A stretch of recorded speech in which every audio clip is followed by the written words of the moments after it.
नमस्कार, मी संघर्ष आपल्या सर्वांचे हार्दिक स्वागत करतो। तर आपण पाहत आहात वंचित मिशन न्यूज चॅनल। तरी चला पाहूया आजच्या ठळक बातम्या। मला असं वाटतं की आशिष शेलारजी त्यांनी पण सांगितलंय, त्यांनी त्यांच्या मतदारसंघातले दुबार मतदार दाखवलेत। मग म्हणजे असं फक्त आम्ही बोलत नाही आहोत, मग तुम्ही पण बोलताय ना, मग काढा सगळे दुबार मतदार। आणि बिहारमध्ये तर तुम्ही आकडेवारी तुम्हीच दाखवताय की 4.5 कोटी मतदार होते आणि 7 कोटीच्या वरती जास्ती मतदान झालंय। मग हे वरचे मतदान कुठून आले? आणि आपण सगळे बघतो की मुंबईतनं महाराष्ट्रातनं ट्रेन भरभरून लोक गेली, त्यांनी तिथे मतदान केलं, आता इथे महाराष्ट्रात मतदान करतील। म्हणजे आपल्याकडे निवडणूक आयोग तर काय बोलायचंच नाही, पण मला सुप्रीम कोर्टाला पण प्रश्न विचारायचा आहे की तुमचे डोळे उघडे आहेत की नाही काय जे चाललंय। आणि सुमोटो करा ना तुम्ही, प्रत्येक वेळेला कोणतरी कोर्टात जात आहे। आता शिवसेना आणि राष्ट्रवादीची केस किती दिवस चालली आहे?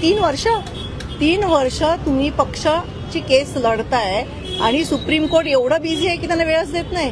त्याच्यामुळे कोणाला बोलायचा हाच प्रश्न आहे। एखाद्या माणसाचा पक्ष आहे, तो तुम्ही पक्षच बळकावून घेताय आणि तुम्हाला व्हॉइसच नाही कुठे। मग तुम्ही कोणाकडे न्याय मागणार?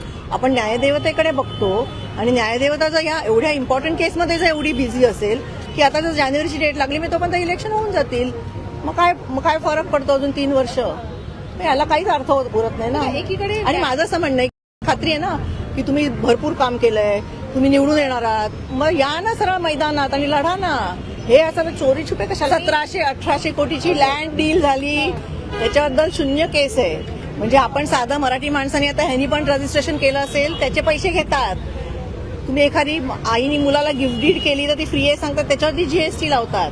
म्हणजे गव्हर्नमेंट सगळीकडनं साध्या माणसांना ओरपतंय आणि 1800 कोटीची लँड डील 0 रजिस्ट्रेशन फी वरती होते आणि आता म्हणतात झालंच नाही। मग रजिस्ट्रेशन कसं झालं?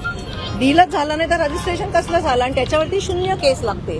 हीच तर लोकशाही आहे ना आपली। ह्यांना निवडणुकीसाठी फक्त महाराज आठवतात। जसं परवा साहेब बोलले की शिवाजी महाराजांच्या किल्ल्यांवरती तुम्ही नमो सेंटर उघडताय, तिथे ऑलरेडी महाराष्ट्र सरकारची टुरिझम सेंटर्स आहेत, जी सरकारी आहेत, ती तुम्ही रिफर्बिश करा ना।